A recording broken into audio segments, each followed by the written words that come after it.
인사하겠습니다. 사랑하고 축복합니다. 하나님은 우리 교회를 사용하시고 여러분을 축복하여 주실 줄 믿습니다. 코로나19로 인해 함께 예배당에서 예배하지 못하고 있습니다. 하지만 어느 곳에 있든 그 자리가, 자 2분은 찍지 말아요. 3분만 찍어요. 그 자리에 있든 하나님 앞에서 진정한 예배의 자리가 되기를 기도합니다. 성도 여러분, 약육강식이라는 말이 있습니다. 약한 자가 강한 자에게 지배를 당한다는 뜻입니다. 동물의 세계를 보면 약육강식이라는 말이 잘 드러납니다. 하지만 사람에게도 이럴 때가 있습니다. 강한 쪽이 약한 쪽에게 손해를 끼치는 경우를 말하죠. 손해라는 뜻은 물질적으로나 정신적으로나 본래보다 나빠지게 하고 해롭게 됨을 의미합니다. 오늘 말씀은 엄청나게 손해를 당한 분이 나오죠. 그분의 이름이 바로 이삭입니다. 하지만 하나님은 이 손해가 더 큰 체험으로 바꾸시고 계셨습니다. 여기서 이 체험이란 말은 더 들어갈 수 없을 정도로 가득하게 넣거나 더하여 준다는 말입니다. 그러면 먼저 이삭은 어떤 손해를 당하고 있는지 보아야 합니다. 그리고 이 오늘 말씀이 저와 여러분들에게 어떤 은혜를 주는지를 보겠습니다. 본문 14절을 다 같이 이 자리에 있든 집에 있든 다음 세대든 다 같이 읽어볼까요? 시작. 양과 소가 때를 이루고 종이 심이 많음으로 블레셋 사람이 그를 시기하였다. 앞절에 보면은 하나님이 이삭을 크게 축복을 했습니다. 그래서 양도 많아지고 소도 많아지고 종도 많아졌습니다. 그러자 이 블레셋 사람이 시기를 했다고 나옵니다. 시기라는 뜻은, 원문의 뜻은 부러워한다. 그 부러움이 지나쳐서 미워지고 반감을 갖는다는 의미이죠. 블레셋 사람은 외부에서 굴러온 돌인 이 이삭이 번성하는 걸 보았습니다. 처음엔 부러워했죠. 점점 미움이 생겼어요. 그런데 이 블레셋 사람들의 이 시기심이 마음으로 끝나지 않고 행동으로 나타났어요. 무력을 동원하여 이삭의 우물을 메워버렸던 것입니다. 15절 말씀을 한 번 더 읽겠습니다.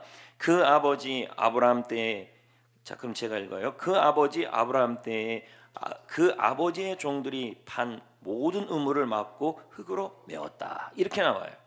아브라함은 그랄 지역에서 살았을 때 자신의 종들에게 우물을 파게 했어요. 아브라함은 우물과 그 땅도 자신의 돈을 주고 정식으로 지불하며 샀어요. 그러니 이 우물은 아브라함의 소유였습니다. 그러니 아브라함이 죽고 그의 아들 이삭이 왔으니까 이제 그 우물은, 그 땅은 이삭의 것이 되었습니다. 그런데 이 블레셋 사람들이 부당하게 행동하고 있었습니다. 갖은 방법을 동원해서 우물을 막고 메워버렸습니다. 그리고 아예 이삭이 사용하지 못하게 만들어버린 것입니다. 온갖 방법을 동원하여 이삭의 우물을 모조리 훼손시켜버렸습니다. 성도 여러분, 우리도 이럴 때가 있다라는 것입니다. 부당하게 빼앗긴 적이 있습니까? 억울하게 자신의 것을 빼앗기고 있습니까? 다른 사람의 욕심 때문에 불이익을 당한 적이 또 있을 것입니다. 그럴 때 우리는 분노가 생기고 화가 나며 당장 가서 갚아주고 싶고 밤잠을 잘 수 없고 그 순간을 견딜 수가 없어집니다.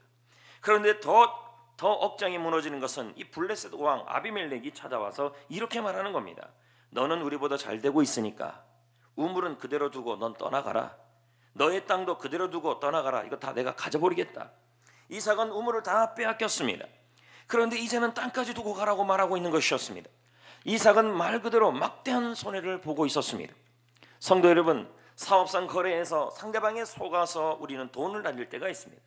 자꾸 상사가 우리를 이런저런 상황에서 불이익을 끼칩니다.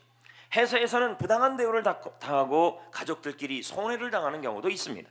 억울하게 물질의 불이익을 당하고 있거나 엄청난 손해를 경험할 때도 있습니다. 천재지변으로 인해 모든 상황이 나빠지기도 하는 것입니다. 억울하죠. 이럴 때 우리는 어떻게 해야 할까요? 분명한 것은 우리 하나님은 살아 계시다라는 것입니다. 하나님의 해결하심을 흔들지 말고 믿고 살아가야 할 줄 믿습니다. 17절 말씀을 보겠습니다. 이삭이 어떻게 하는지를 보겠습니다. 다 같이 읽어볼까요? 시작. 이삭이 그것을 떠나 그랄 골짜기에 장막을 치고 거기, 이삭은 거부가 된 땅을 떠날 수밖에 없었습니다. 왜? 빼앗아가 버렸으니까. 농사가 지어 100배나 얻은 땅이었습니다. 이삭이 떠난 것이 아니라 쫓겨난 것이었습니다. 빼앗긴 것이었습니다. 그것도 농사가 너무 잘 되는 땅을 빼앗긴 것이었습니다. 블레셋 사람들은 이 땅만 빼앗으면 자신들도 농사를 잘 지을 수 있을 것이라고 생각을 했습니다. 그러나 그들이 기억하지 못한 것이 있었습니다. 이삭이 땅이 좋아 농사를 잘 지은 것이 아니라 하나님이 이삭을 복을 주었기 때문에 100배를 받았던 것이었습니다. 농사가 잘 되는 땅을 얻어도 하나님이 복을 주셔야, 하나님이 은혜를 주셔야 결실도 맺어지는 줄 믿습니다. 이때 이삭은 자신이 축복받은 땅에서 쫓겨났습니다. 그리고는 어디로 갔습니까? 그랄 지역 정도가 아니라 그랄의 골짜기로 갔다고 말씀이 나옵니다. 그랄 골짜기는 어떤 곳입니까? 좋은 땅입니까? 절대 아닙니다. 급류가 흐르는 땅입니다. 농사 짓기 좋은 땅이 아닙니다. 한번 물 한 번이 흘러가면요, 금방 그 땅이 좀 쓸어가는 그런 곳에 이삭이 가버린 것이었습니다. 이곳에 이삭은 이 골짜기에 정착했습니다. 그리고는 아버지 아브라함이 팠던 우물을 다시 또 팠습니다.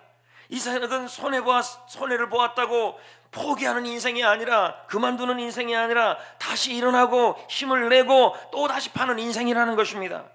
성도 여러분, 우리는, 하나님은 그만두는 인생이 아니라 다시 파서 파는 인생에 샘이 터지게 하시고 다시 힘을 내는 인생에 우물이 터지게 하는 줄 믿습니다.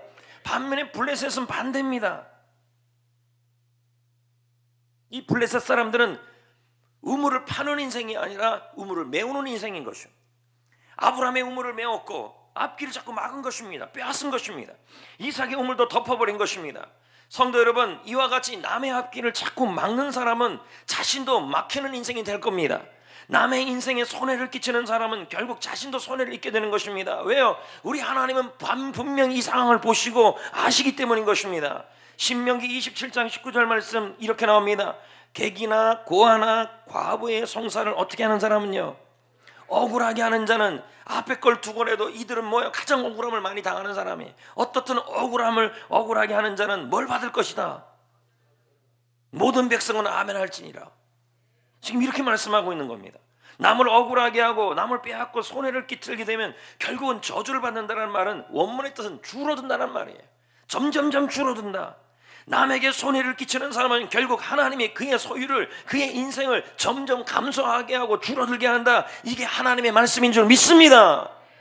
그러나 이삭의 손해는 여기서 끝나지 않아요. 그날 목자들이 이삭의 우물을 자신의 소유라고 또 주장하면서 이삭의 우물을 또 빼앗습니다. 그래서 이삭은 그 우물의 이름을 뭐라 짓습니까? 에색이다. 에색은 뭐예요? 무례하게, 무력으로 강탈한다. 성도 여러분, 이삭은 우물을 강탈을 당하였습니다. 빼앗겼습니다. 억울했습니다. 분했습니다. 왜냐하면 자신의 소유를 빼앗겼기 때문인 것입니다. 부당하게 강탈을 당했어요. 그런데도 이삭은 신세한탄만 하고 있지 않았어요. 다른 장소에 찾아 우물을 팠다, 이 말은 힘을 냈다라는 말입니다. 그런데 그런 사람들이 이번에 또 그쪽에서 또 싸움을 걸어요. 하나 해결했더니 여기서 또 싸움을 거는 거예요. 하나님이 분명히 이삭에게 복을 주고 있었어요. 빼앗기고 있는 것 같은데도 하나님이 채우고 있었어요. 그런데 계속 악의적 고통을 주고 있는 거예요. 우리 그럴 때 있잖아요. 하나님이 나에게 복도 주시고 잘 되는 것 같은데, 채워주는 것 같은데 보면 또 계속 빼앗기는 일들이 일어난다는 거죠. 결국 이삭은 또 빼앗겨요. 또 손해를 봐요. 그래서 이삭은 그 이름을 뭐라 지어요? 신나. 신나란 뜻은 뭐예요? 사탄과 어근이 같아요. 이 무슨 뜻이에요? 그날 목자들이 이삭을 원수 대하듯이 사탄같이 매우 악의적으로 강력하게 도전해 왔다는 말이에요. 그러니까 이건 이삭이 너무너무 힘들었다는 얘기예요. 성도 여러분, 이삭은 일방적으로 당하고 있는 것처럼 보였어요. 이삭은 누가 보면 바보처럼 보였어요. 그런데 그는 한없이 그럼에도 불구하고 평안했고 평온했어요. 도대체 이삭이 어떻게 그럴 수 있었습니까? 계속 빼앗겨요. 계속 손해봐요. 계속 하나님이 도와주는 것 같은데, 아니 도와주는데 계속 악의적인 고통은 계속 와요. 그런데 이삭은 평안했어요. 이삭은 평온했어요. 왜요? 히브리서 11장 20절에 이삭의 삶을 설명하고 있어요. 믿음으로 이삭은 하나님의 해결하심을 믿었다는 거예요. 이 상황을 우리 하나님만 해결할 수 있다. 이 상황은 하나님이 해결할 수 있음을 믿고 힘을 내고, 그는 남의 메우는 인생이 아니라 계속 힘을 내는 인생이었다는 거예요. 그는 흔들리지 않고 믿었어요. 그래서 그는 손해를 입어도 평안한 거고, 왜요? 하나님이 갚아주심을 알기 때문에. 그는 빼앗겨 있더라도 평안한 거예요. 이걸 우리는 다른 말로, 저는 예전에 뭐라 그랬냐면 팔복에 온유라고 표현했어요. 온유, 히브리어로 아나빔, 뜻은 뭐예요? 자신의 것이 빼앗겼음에도 불구하고 하나님의 주권, 하나님의 해결하심을 믿고 기대하며 살아가는 것이 바로 이 온유라는 거예요. 하나님의 해결하심을 믿고 살아간다. 성도 여러분, 이삭은 잘 되고 있었어요. 성실하게 살았어요. 믿음 생활 더 잘했어요. 성경 보면 이삭만큼 하나님과 그 속을 안 썩인 사람이 어디 있습니까? 그런데 하루아침에 어려움을 당한 거예요. 손해보고 빼앗기고. 이삭이 나쁜 짓 한 것도 아니에요. 그런데 블레셋 사람이 와서 우물을 막아버리고 땅을 빼앗아버리고 가만히 있으니까, 이삭이 가만히 있으니까 그 다음에 또 와서 또 고통 주고, 이삭이 그래도 또 가만히 있으니까 또 그 다음에 또 와서 또 우물 메워버리고. 이삭은 완전히 바보고, 그리고 블레셋 사람들은 아나무인이에요. 남들이 보면 이삭은 바보예요. 그럼에도 불구하고 이삭은 마음이 평안했고 흔들리지 않았다는 거예요. 빼앗기고 또 빼앗기는 일이 있어도 믿음이 왔다 갔다 하지 않았어요. 왜요? 하나님의 해결하심을 믿고 살았기 때문에. 할렐루야. 여러분, 진짜 믿음은 부당하게 빼앗기는 일이 있어도, 악의적인 싸움을 걸어와도, 엄청난 손해가 일어나도 하나님의 해결하심을 흔들리지 않고 믿는 게 진짜 믿음인 줄 믿습니다. 여러분, 믿음은 환경에 따라 흔들리는 게 아니라 상황에 따라 변하지 않습니다. 한 부부가 있었어요. 어느 날 부인이 자신이 다니는 성당의 신부님에게 의논을 했어요. 신부님, 정말 무서워요. 남편이 계속 성당 나가면 저를 죽이겠다고 해요. 어떻게 하면 좋을까요? 요즘 그러잖아요. 믿음이 없는 남편들이 당신 교회 나가면 그냥 안 둘 거야, 가서 코로나 올 거야, 뭐 그런 거 아니겠습니까? 그러자 신부님이 다음과 같은 말로 위로했어요. 안타깝네요. 제가 계속 기도할게요. 믿음을 가지세요. 하나님이 지켜줄 거예요. 그리고 그 다음 주일이 되었어요. 신부님에게 다시 와서 하소연했어요. 신부님, 저는 아직까지는 무사합니다. 그런데 말끝을 흐르는 부인을 향해 신부님이 궁금해서 물었어요. 또 무슨 일이 있습니까? 걱정하지 말고 말씀해 보세요. 부인은 안도하며 말을 이어갔어요.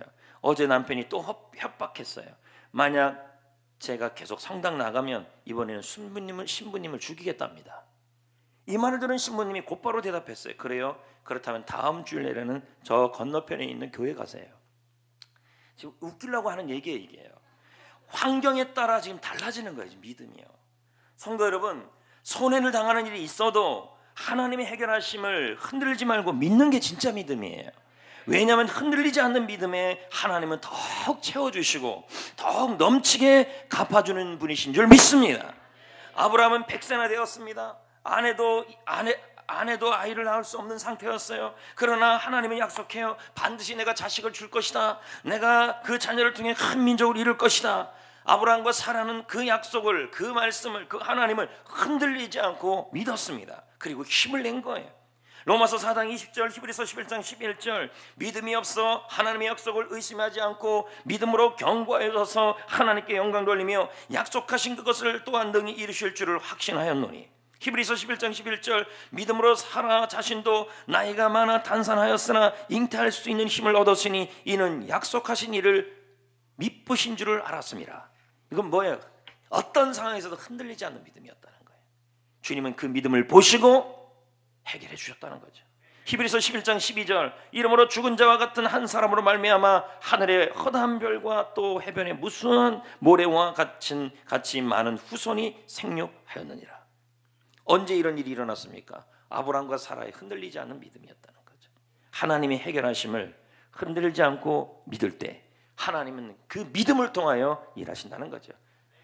세계적인 성악가로 알려진 분이 있습니다. 조용갑 테너. 교회에서는 집사님이라 그러죠. 그는 희망의 오페라라는 책을 썼습니다. 동양의 파바로티라고 불렸죠. 원래 이분은 음악과 상관없는 분이었습니다. 불우한 시절을 보냈죠. 아버지는 늘 술과 도박과 걸핏하면 주먹으로 아들을 때렸습니다. 그는 억울했습니다. 나는 왜 이런 가정에서 태어났을까? 인생을 손해보고 있었다고 생각을 한 것이었습니다. 그래서 중학교를 졸업을 앞두고 서울로 올라와 버렸습니다. 신문 배달, 우유 배달, 자동차 닦는 일, 세차, 액세서리 장사, 고구마 장사 안 해본 것이 없이 했어요. 그러면서 그에게는 꿈이 하나 있었어요. 그게 뭐냐면 권투 선수가 되는 꿈이었어요. 그러다가 철공소에 취직하며 일하면서 하나님을 알게 되었고 하나님을 믿게 되었어요. 그때부터 인생에 대하여 억울해하지 않기 시작했습니다.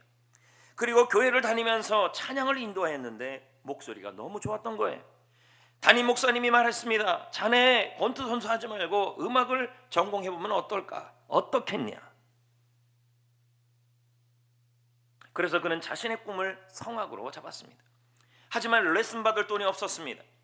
그는 성악가들의 테이프를 사놓고 들었습니다. 연습하고 그때 자장면 배달하여 한 달 월급이 30만 원을 받았다 그럽니다. 그 첫 열매를, 첫 예물을 하나님께 몽땅 드리면서 이렇게 기도했습니다. 하나님, 이 예물을 받으시고 이제부터 제 앞길을 인도하여 주시고, 나는 내 인생이 억울하다고 생각했습니다. 하지만 하나님, 나의 손해가 체험으로 바뀌어질 줄을 나는 흔들리지 않고 믿을 것입니다. 그리고 그는 믿음으로 이탈리아로 유학 갔습니다. 돈이 있어 간 게 아니라 그냥 간 거예요. 가서 하루에 10시간씩 연습을 했고, 하지만 불행은 또 일어났습니다. 이번에는 성대가 결절이 온 것입니다. 믿고 기도했는데, 흔들리지 않고 믿고 기도했는데 상황은 점점 손해만 생기는 것이었습니다. 그럼에도 불구하고 이분의 믿음은 바위 같은 믿음이었습니다. 하나님만 붙잡았습니다. 하나님이 해결할 걸 믿었습니다. 흔들리지 않고 하나님을 믿음으로 힘을 내어 살아가고 있었습니다. 그런데 이번에는 또 손해보는 일이 일어났습니다. 이번에는 피부암 진단을 받아서 다리 절단해야 될 위기였습니다. 한 사람이 하나님을 위해 열심히 살고 은혜도 부어지고 있는데 자꾸만 손해보는 일만 생기는 것이었습니다. 보통 사람 같으면 이렇게 말하면서 무너졌을 것입니다. 하나님은 없다. 내 인생은 손해투성이다. 왜 이런 고난이 나에게 오는지 모르겠다. 그러나 이분의 믿음은 정말 바위 같은 믿음이었습니다. 하나님이 도와주시고 하나님이 해결하시고 하나님이 돌보실 것을 흔들리지 않고 반석까지 믿었습니다. 결국 하나님은 그분을 모두 살리셔서 그를 조수미 등 세계적인 성악가를 배출한 음악학교로 드디어 인도하였습니다. 그전에 학교도 못 다녔으니까, 이탈리아에서. 이후 각종 세계대회 1등을 했고 유럽 오페라 무대의 주인공으로 활약하며 지금은 최고의 성악가로 이름을 알리고 있습니다. 성도 여러분, 우리는 성실하게 살았습니다. 믿음 생활도 열심히 합니다. 그런데 손해를 당합니다. 잃는 것이 더 많이 생기고 있습니다. 자꾸 빼앗기고 잃어버리는 일들이 일어납니다. 그래도 가만히 있었습니다. 그랬더니 부당하게 대우를 합니다. 더 심해집니다. 회사에서 더 못살게 굽니다. 가만히 있었더니 더 막대한 고통을 주고 쫓겨나기까지 합니다. 한번 좀 잘해보려 했더니 이번에는 코로나19까지 옵니다. 장사도 안 되고 회사도 안 되고 아이들도 학교도 못 갑니다. 이때 답답하고 추락하는 기분이 드는 것입니다. 하지만 우리에게 필요한 것이 있습니다. 그것은 바위 같은 믿음입니다. 반석 같은 믿음입니다. 부당하게 빼앗긴 일이 있어도, 엄청난 손해를 경험해도, 악의적인 싸움을 걸어도 하나님의 해결하심을 흔들지 말고 믿고 가셔야 할 줄 믿습니다. 왜요? 나의 하나님이 이 상황을 지켜보고 있기 때문인 것입니다. 나의 하나님은 살아계신 분이시기 때문인 것입니다. 그러기에 우리는 하나님이 계신 것입니다. 하나님은 나의 손해를 더 큰 체험으로 바꿀 계획을 준비하고 있습니다. 22절을 한번 볼까요? 다 같이 읽어볼까요? 계속 바보 같은 이삭인데 하나님은 그 바보 같은 이삭을 위해 일하고 있어요. 봅시다. 시작. 이삭이 거기서 옮겨 다른 우물을 그들이 다투지 아니하였으므로 그곳 이름을 뭐라 그래요? 르호봇. 근데 그 이름의 뜻은 뭐예요? 여호와께서 이제 우리를 위하여 넓게 하셨는데, 넓게만 하면 뭐합니까? 번성도 해야죠. 그 땅에서 번성하셨다. 번성하게 하리로라. 지금 이렇게 지금 설명하고 있는 겁니다. 여러분, 르호봇이라는 이름의 뜻은 넉넉한 공간이다. 또 다른 의미로 뭐냐면 번성하는 공간이다. 하나님은 이삭에게 손해가 더 좋은 체험으로 바꾸셨고, 빼앗기는 것 같은데 오히려 더 넓게 하시고, 손해보는 것 같은데 오히려 더 풍성하게 하시고, 잃는 것 같은데 하나님이 더 채우게 하여 주시고, 땅이 넓어지는 줄 알았더니 그 땅에서 축복을 내려주셨다는 말입니다. 성도 여러분, 자녀들이 아버지 이삭을 볼 때 얼마나 약해 보였겠습니까? 우리 아버지는 바보다. 맨날 블레셋 사람에게 당하기만 한다. 맨날 상사에게 당하기만 한다. 맨날 주위 있는 사람들에게 당하기만 한다. 아내가 볼 때 남편 이삭은 무능해 보였을 겁니다. 빼앗기고만 있고 잃고만 있으니까요. 빼앗기고 손해보고 당하고만 있고 끌려만 다니고. 하지만 여러분, 이 모든 상황에 결론을 내릴 분은 블레셋 사람이 아니라, 할렐루야, 나의 하나님 아버지인 줄 믿습니다. 로마서 11장 36절 너무도 중요한 말씀이 아닙니까? 만물이 주에게서 나오고 주로 말미암고 주에게로 돌아감이라. 그에게 영광이 세세토록 있을지어다. 모든 상황을 정결지을 분은 나의 하나님이시라는 말입니다. 할렐루야. 여전히 블레셋 사람이 있었어요. 그들은 따라다니면서 이삭을 괴롭혔어요. 근데 또 하나님은 역사하고 일하고 있었어요. 그런데 계속 회사에 가고 직장에 가고 가는데도 분명히 하나님은 나와 함께 하는데 도와주는 것 같은데 그 이삭 같은 그 김 부장은 계속 있는 거죠.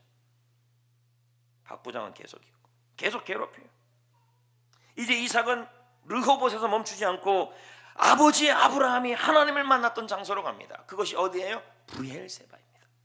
하나님은 그곳에서 이삭에게 나타납니다. 왜 나타날까요? 이삭이 아무리 그래도 그 블레셋 사람의 그 사람들로 인해서 마음이 무섭고 두려웠기 때문에 그 밤에 하나님이 브엘세바에서 이삭에게 나타나요. 볼까요? 26장 24절. 오늘 읽은 말씀 아닐까요? 아니, 읽은 말씀이에요. 자, 26장 24절 나왔어요? 시작. 그 밤에 여호와께서, 지금 여기가 어디예요? 브엘세바예요. 신나지나 에색지나 그랄지나 에색지나 신나지나 뭐 방언 같네요. 그랄지나 에색 계속 이런 거예요. 지금 이삭은요 빼앗기고 신나지나 르호봇까지 왔나 이제 브엘세바까지 갔어요. 브엘세바까지 갔음에도 불구하고 이삭은 두려움이 있었어요. 누구 때문에? 블레셋 그들 때문에. 근데 그 밤에 여호와께서 그에게 나타나 이르시되 나는 내 아버지 아브라함의 하나님이니 두려워하지 말라. 내 종 아브라함을 위하여 내가 너와 함께 있어 너에게 복을 주어 내 자손이 번성하게 하리라. 그 밤에 이 약속을 한 거예요. 하나님이 이삭에게 말씀한 거예요. 블레셋 사람으로 인해 두려워하지 말라. 여러분의 블레셋은 누굴까요? 여러분의 걸 빼앗고 여러분의 손해를 주고 여러분의 걸 잃게 만드는 블레셋이 있을 거예요. 염려하지 말라. 걱정하지 말라. 손해보고 있다고 염려하지 말라. 걱정하지 말아라. 지금 그렇게 말씀하는 거예요. 빼앗기고 있다고 걱정하지 말아라. 내가 너와 함께하고 있다. 내가 해결해 줄 것이다. 내가 지켜줄 것이다. 내가 너에게 복을 줄 것이다. 내 자손도 번성할 것이다.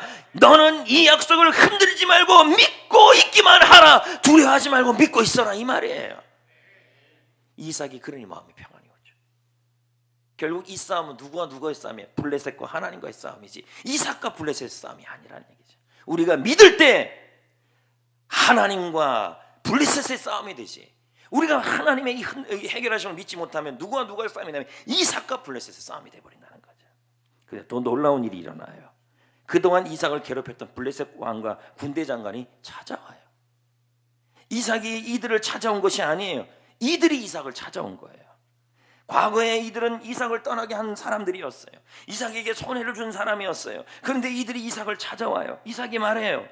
나를 미워하고 나의 것 빼앗아가지 않았어요? 말이 이렇다는 거죠. 제가 보니까 나에게 손해 끼치고 내 것 빼앗아가고 나 떠나라고 하고 그렇게 했던데 왜 찾아왔어요? 이렇게 한번 말했을 거예요. 아비멜렉 왕이 뭐라고 말합니까? 성경 말씀이 이렇게 나와요. 여호와께서 너와 함께 계심을 내가 분명하게 보았다. 너는 복을 받은 자로다. 내가 너를 건들 수가 없다. 그러니 우리와 화평조약을 맺자. 성도 여러분, 저는 여러분들이 회사에서 가정에서 여러분이 있는 공동체에서 이런 소리를 듣기를 축복합니다. 하나님이 너와 함께 계심을 내가 분명히 보았다. 너는 복을 받은 자로다. 내가 너를 건들 수가 없다. 이삭은 블레셋과 화평조약을 맺었어요. 그 이삭의 종들이 또 그때 이 우물을 또 팠어요. 근데 우물이 또 터져요. 이삭은 빼앗기고 손해보고 당하는 것만 같았어요. 하지만 이삭은 하나님의 해결하심을 바위같이 반석같이 확실하게 믿었다는 거예요. 우리는 하나님을 믿는 백성들이니까요.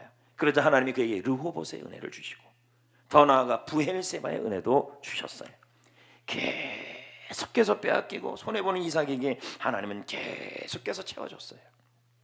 더욱 넓히시고 더욱 채워주시고 더욱 샘솟게 하시고 사람들에게 하나님이 함께하는 사람이란 말을 듣게 하시며 그를 건들 수 없게 했다는 거예요. 이삭은 견디기 힘든 순간에도 주님이 뒤에서 일하고 있음을 믿었다는 거예요. 여러분, 우리는 신앙인들입니다. 할렐루야.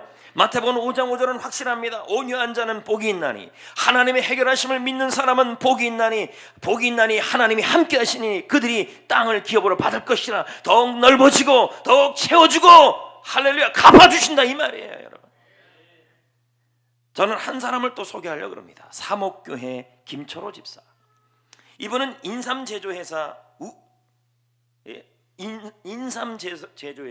우산의 사장님이었어요. 과거에. 그런데 IMF로 부도를 맞아 회사가 완전히 망해버렸어요. 빚을 다 청산하고 나니까 집도 없는 노숙자가 돼버린 거예요. 완전히 망해버린 거죠. 보통 사람 같으면 이기지도 못하고 뛰어내렸을 것입니다. 근데 이분은 달랐어요. 회사가 망해서 거지가 되자 하나님 없이 사업을 이끌었던 것을 회개했어요. 그리고는 리아카를 사서 호떡 장사를 시작했어요. 그리고는 호떡 장사를 하면서 밤늦게 집에 갈 때면 나의 등 뒤에서 나를 도우시는 하나님, 일어나 걸어라, 일어나 걸어라, 그 찬양을 부르면서 집에 갔다고 합니다. 손해를 보았지만 하나님이 해결하심을 흔들지 않고 믿었다라는 것입니다. 그러다가 친구가 요리 학원을 하는데 함께 하자는 것이었습니다. 그래서 같이 경영을 하고 학원을 했어요. 근데 학원이 너무 잘 되는 거예요. 그런데 친구가 너무 잘 되니까 마음을 싹 바꾸더니 혼자 하겠다는 거예요. 블레셋 왕같이. 그리고는 가래요. 또 거지가 됐어요. 얼마나 억울하고 얼마나 손해를 보고 얼마나 빼앗겼습니까? 왜 자신만 손해를 보며 살아야 할지 답답했을지도 모를 것입니다. 그러자 이분은 평안함이 없어지기 시작할 수도 있었을 겁니다. 그러자 이분은 더 하나님께 달려가 기도하면서 믿음으로 살겠다고 더 작정을 했습니다. 바위 같은 믿음, 흔들리지 않는 믿음, 온유한 믿음, 하나님이 해결하심을 굳건하게 믿는 믿음을 붙들고 나갔습니다. 그러다가 어느 날 기도하는데 아내와 함께 아내가 그런 말을 하는 거예요. 우리 죽장사 좀 한번 해보자. 그래도 하나님이 주신 지혜라고 믿고 죽장사를 하려고 결심을 했어요. 그랬더니 주변에서 말합니다. 요즘 죽하면 요즘 죽장사하면 죽순다. 그렇다니 그거예요. 안 된다, 망한다. 주변에서 계속 그랬어요. 근데 하나님께 기도하면 기도할수록 죽해라. 그래서 죽장사를 했어요. 근데 장사가 잘 돼요. 그러자 얼마 안 돼서 KBS VJ 특공기에서 취재 나왔어요. 그러자 전국에서 너도 나도 이 죽장사 하겠다고 난리가 났어요. 가르쳐달라고 난리가 났어요. 그래서 나온 게 바로 본죽이에요. 사람들이 와서 성공 비결이 뭐냐고 물었어요. 그러자 이 집사님이 말합니다. 720개의 가맹점이 있지만 폐업률 0%도 안 됩니다. 거의 불가능한 일이죠. 본죽은 하나님이 복을 주셨다가 하나님이 복을 준비하셨다가 왕창 부어주신 것으로밖에 설명할 방법이 없습니다. 본중의 성공 사례가 각 방송사에 방송되기도 하고 논문 자료도 많이 나와 있지만 가장 중요한 것이 하나 빠져 있습니다. 정작 중요한 게 빠져 있습니다. 그건 하나님이 하셨다는 겁니다. 하나님이 나의 이 손해보고 나의 인생에 억울했던 그 모든 빼앗겼던 것들을 일거에 해결해 주셨기 때문입니다 라고 설명을 해요. 이분은 수익금의 상당 부분을 장학금과 성경헌금으로 드린데 그 금액이 엄청나다는 거예요. 모두 자신의 이름으로 하지 않고 이분의 철학이겠죠. 믿음이겠죠. 그 교회의 이름으로 한대요. 교회의 이름으로 한대요. 하나님은 손해를 더 큰 체험으로 갚아주시는 분이심을 보여주고 있습니다. 성도 여러분, 지금 코로나19로 인해 많이들 걱정하고 있습니다. 회사를 다니는 분들도 힘겹게 다니고 있고 장사하는 분들도 손님들이 많지 않습니다. 학생들은 학교에 가지 못하고 있습니다. 아침 신문에 보니 음식점, 학원, 숙박 극한 상태로 내몰리고 있다. 이렇게 2달 정도 가면 모두 도산할 거라는 그런 신문 기사까지 나왔어요. 자영업은 더더욱 힘든 상황에 처해지고 있다는 것입니다. 신앙생활은 어떻습니까? 예배 생활을 못하고 있습니다. 교회에 나오기도 너무도 어려운 상황에 처해져 있습니다. 이 상황이 길어지면 공예배 회복에 대한 기도가 길어지면서 우리는 공예배에 대한 회복에 대한 기도를 참 많이 해야 합니다. 하지만 저는 믿습니다. 예배 회복이 반드시 올 때 여러분들이 잘 나올까 그런 염려도 있습니다. 그러나 바로 예배가 다시 회복됩니다. 그럴 때 즐겁게 나올 거라고 저는 기도하고 있습니다. 셀도 전도도 개인 훈련도 경건 훈련도 9시 저녁에 이걸 위해 기도하는 한 끼 금식까지도 잘 동참해 주셔서 감사합니다. 이번 주에 기독신문 신문 기사에 이렇게 나왔습니다. 총신대학교 실천학과 김대혁 교수의 말이죠. 코로나 감염 사태를 예배의 위기가 아니라 갱신의 기회로 삼아라. 지금 모이는 예배, 공예배에 대한 소중함을 되새기는 기회가 되게 하라.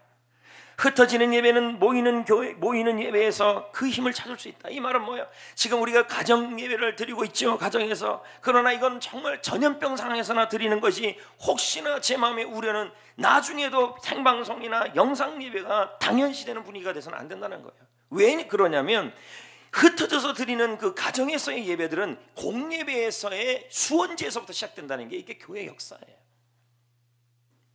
하지만 여러분, 예배당에 모여 함께 공동체를 예배를 이루며 기도하는 것이 기본임을 잊으면 안 됩니다. 예레미야 26장 2절, 여호와께서 이와 함께 말씀하시니라. 너는 여호와의 성산뜰에서 서서 유다 성읍 모든 성읍에서 여호와의 성전에 와서 예배하는 자에게 내가 명령하기를 모든 말을 전하되 하나도 감하지 말라. 예배당에서 얘기를 얘기하는 거죠. 지금은 전염병이기 때문에 부득이한 건데 이것이 여러분의 습관이 되시면 안 된다는 거죠. 계시록 11, 요한복음 사도행전 3장 1절에 제9시 기도 시간에 베드로와 요한이 성전에 올라가서 예배하고 기도했다는 거죠.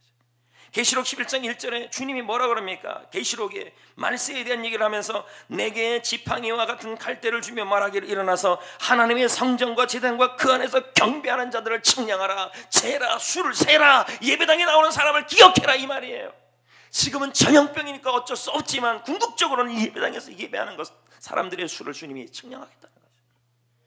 예배당 회복이 되는 날이 올 때, 그때가 언제쯤인지 모르지만 어떤 올 때 여러분들은 빨리 나와야 되고 열심히 나와야 되고 바로 나와야 돼. 왜요? 이게 하나의 습관이 될 수 있다는 그런 우려도 저도 있기 때문인 것입니다. 성도 여러분, 인생의 손해, 아까 말한 코로나19로 인해 회사 다니는 분들, 장사하는 분들, 학생들은 학교도 못 가고 신앙생활과 예배생활을 못하며 음식점과 학원과 숙박업체와 자영업 모든 부분에 극한의 상황에 내몰리고 있는 이 상황에서 우리는 이런 마음이 듭니다. 왜 이런 일이 일어나는지 모르겠다고 너무도 견디기 힘들어하는 것입니다. 참으로 큰 위로가 필요하죠. 이런 시점에 여러분에게 제가 이 설교를 전하고 있는 거예요. 물론 이 설교를 들으면서 자신의 상황에 대입하여 다양한 손해에 대한 생각을 하겠죠. 그러나 전 대한민국적인 상황에 본다면 우리는 이 코로나로 인해 많은 손해를 보고 있는 것도 사실이죠. 그러나 천지만물을 지으신 하나님을 우리는 믿는 겁니다. 주님이 반드시 종식시켜서 이것이 우리에게 반드시 유익이 되는, 지나고 나면 오히려 교회와 대한민국에 유익이 되고 전 세계에 유익이 되도록 만들어 주실 줄 믿습니다. 여러 손해를 보고 있을 것입니다. 이 일, 어떤 사람들은 그거 말고 또 다른 손해도 보고 있을 것입니다. 근데 내가 방하는 이 빼앗긴과 손해가 5년, 10년, 20년 때로 평생을 걸쳐 싸워야 될 씨름일 수도 있습니다. 하지만 어차피 우리는 한 치 앞도 모르고 작은 문제도 스스로 해결하지 못하는 양들 같습니다. 어떤 문제 앞에 우리가 할 일은 하나밖에 없습니다. 양이 할 일은, 앞길을 모르는 양들이 할 일은 선한 목자이신 주님을 따라가는 것밖에 없습니다. 목자가 해결하심을 믿고, 목자가 인도해 주심을 믿고, 나의 목자이신 우리 주님이 해결하심을 믿고, 한 치 앞도 모른다 할지라도 믿고 해결함을 믿고 따라가는 방법밖에 없다라는 거예요. 제 소망은 이겁니다. 하나입니다. 언제쯤 고통의 골짜기가 벗어날지 가늠하며 한숨 쉬는 게 아니라, 언제쯤 억울함의 골짜기에서 벗어날지 짐작하며 신세한다는 것이 아니라, 언제쯤 이 코로나19의 사태에서 벗어날지 생각하며 움츠러드는 것이 아니라, 그저 주어진 하루하루를 우리 목자이신 주님의 해결하심을 믿고 살아내는 것입니다. 주님 붙잡고 힘을 내는 것입니다. 걸음 한 걸음 한 걸음 걸음을 따라가고 갈 때 원수의 목전에서 우리에게 밥상을 차려주실 것입니다. 할렐루야. 여호와가 원수의 목전에서 상을 차려주실 것입니다. 따라가는 거죠. 저는 금주 내내 코로나19의 상을 보면서 진짜 목사님들 만나보면 한숨밖에 안 쉬어요. 이 상황에서. 이 찬양을 많이 듣고 불렀습니다. 이 찬양 부르고 말씀을 마무리하려고 합니다.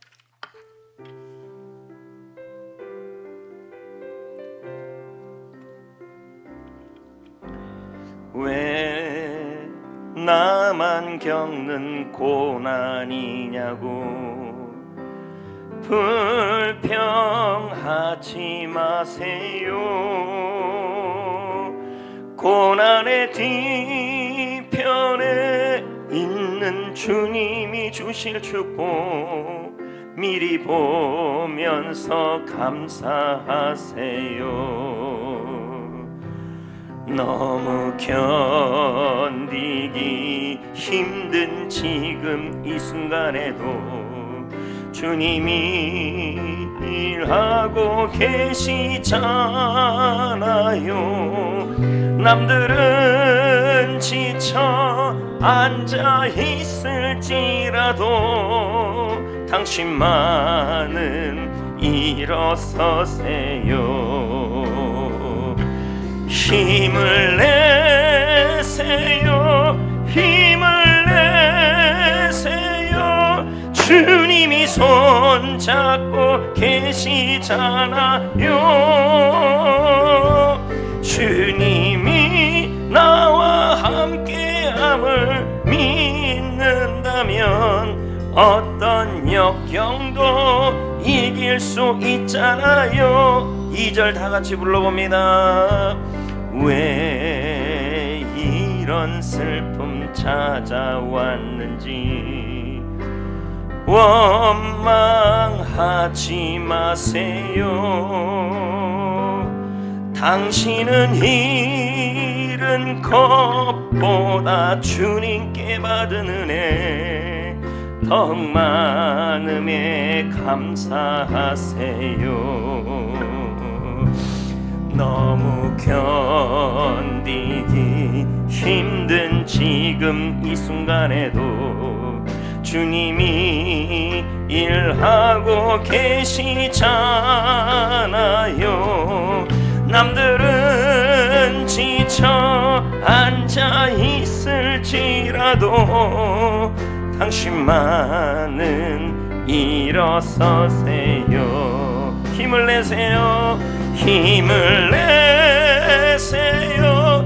힘을 내세요. 주님이 손잡고 계시잖아요. 주님이 나와 함께함을 믿는 어떤 고난도 견딜 수 있잖아. 힘을 내세요. 힘을 내세요. 힘을 내세요. 주님이 손잡고 계시잖아요. 주님이 나와 함께함을 어떤 역경도 일 수 있잖아. 다 같이 기도하겠습니다.